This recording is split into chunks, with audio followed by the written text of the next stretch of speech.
Petrol మరియు diesel అమ్మకాలపై ఉన్న ఆంక్షలను కేంద్ర ప్రభుత్వం ఎత్తివేసి కీలక నిర్ణయం తీసుకుంది. జూలై 1 నుండి కొత్త నిబంధనలు అమల్లోకి వస్తున్నాయి. గతంలో దేశవ్యాప్తంగా పెట్రోల్, డీజిల్ సరఫరాలో ఏర్పడిన ఇబ్బందుల దృష్ట్యా కొన్ని పరిమితులు విధించారు. ప్రస్తుతం దేశంలో ఇంధన సరఫరా పరిస్థితి మెరుగవడంతో పెట్రోల్ మరియు డీజిల్ విక్రయాలపై ఉన్న అన్ని రకాల ఆంక్షలను కేంద్ర ప్రభుత్వం తొలగిస్తున్నట్లు స్పష్టం చేసింది. గత కొన్ని నెలలుగా ప్రపంచ మార్కెట్లో ముడి చమురు సరఫరా మరియు దేశీయ ఇంధన ఉత్పత్తి మెరుగుపడడంతో నిల్వలు పెరిగాయి. ఇంధన సరఫరాలు ఎటువంటి కొరత లేదని, పరిస్థితి సాధారణ స్థితికి చేరుకుందని ప్రభుత్వం భావించింది. అందుకే వినియోగదారులకు ఇంధనం సరఫరా అందుబాటులో ఉండేలా ఆంక్షలను తొలగించారు. ఆంక్షల వల్ల రవాణా మరియు ఇతర రంగాలపై పడుతున్న ప్రభావాన్ని దృష్టిలో ఉంచుకొని వాణిజ్య కార్యకలాపాలు వేగవంతం చేయడానికి ప్రభుత్వం ఈ నిర్ణయం తీసుకుంది.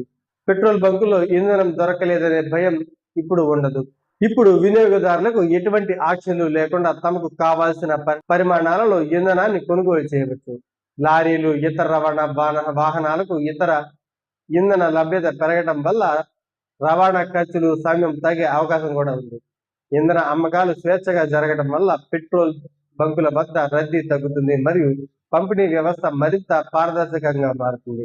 ఈ నిర్ణయం వల్ల మార్కెట్లో ఇంధన లభ్యత పటిష్టంగా ఉండడమే కాకుండా పెట్రోల్ ఉత్పత్తుల ధరలపై కూడా సానుకూల ప్రభావం ఉండే అవకాశం ఉంది. ఏవైనా అసాధారణ పరిస్థితులు ఎదుర్కొన్నప్పుడు తప్ప సాధారణ రోజుల్లో ఇకపై ఎటువంటి కోతలు ఉండవని ప్రభుత్వం స్పష్టం చేసింది.